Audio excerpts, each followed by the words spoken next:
two of the greatest armies in human history. One built on iron discipline, perfect formation, and unstoppable infantry. The other built on speed, deception, and the most deadly archers the world had ever seen. The Roman legion and the Mongol army.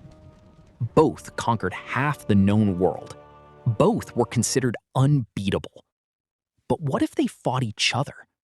Who would win? Today, we find out. First, let us understand the Roman legion.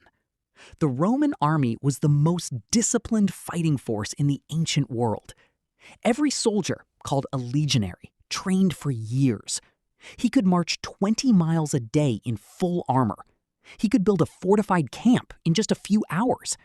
And in battle, he was part of a machine.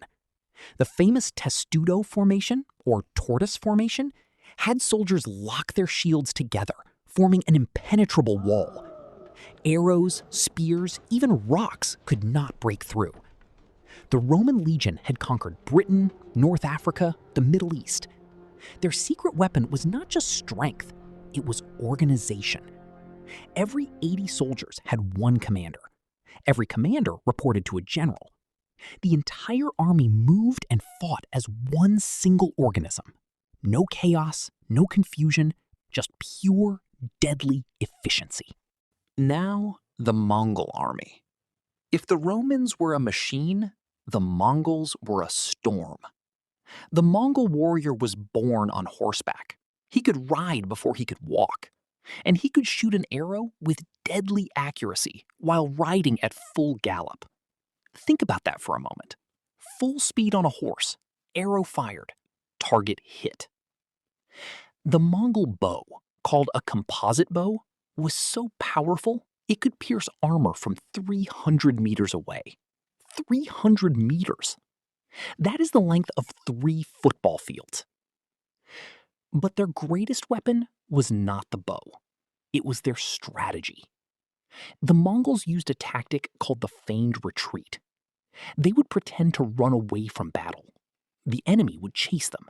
And then suddenly, the Mongols would turn around and destroy the enemy who had broken their own formation.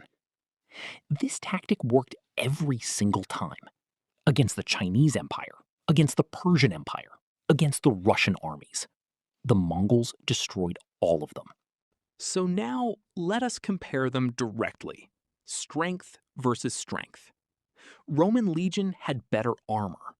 Their lorica segmentata, segmented plate armor, was almost impossible to penetrate with a normal sword. Mongol warriors wore lighter leather armor. Point, Rome. Weapons versus weapons. The Roman gladius sword was deadly in close combat, but the Mongol composite bow was deadly from 300 meters. In a direct weapon comparison, the Mongol bow wins, because Rome cannot even reach the Mongols. Point, Mongols. Tactics versus tactics. Roman formations were brilliant, but they required flat open ground. Mongol tactics worked everywhere. Mountains, deserts, plains. Point, Mongols. Discipline versus discipline. Roman soldiers trained for years, but so did Mongol warriors. Romans trained in camps. Mongols trained on the steppes of Central Asia. This one is a draw. Numbers versus numbers. At their peak, Rome could field 400,000 soldiers. Genghis Khan commanded 100,000 to 150,000 warriors. Point, Rome. Score so far, Rome 2, Mongols 2, 1 draw. It all comes down to one final factor. The deciding factor is terrain. And here is why this matters more than anything else. The Roman legion was perfect on flat, open ground. Their formations required space. Their tactics needed room. Put them on open plains and they were unstoppable. But the Mongols never fought on their enemy's terms. This was their greatest genius. The Mongols would use the terrain against you.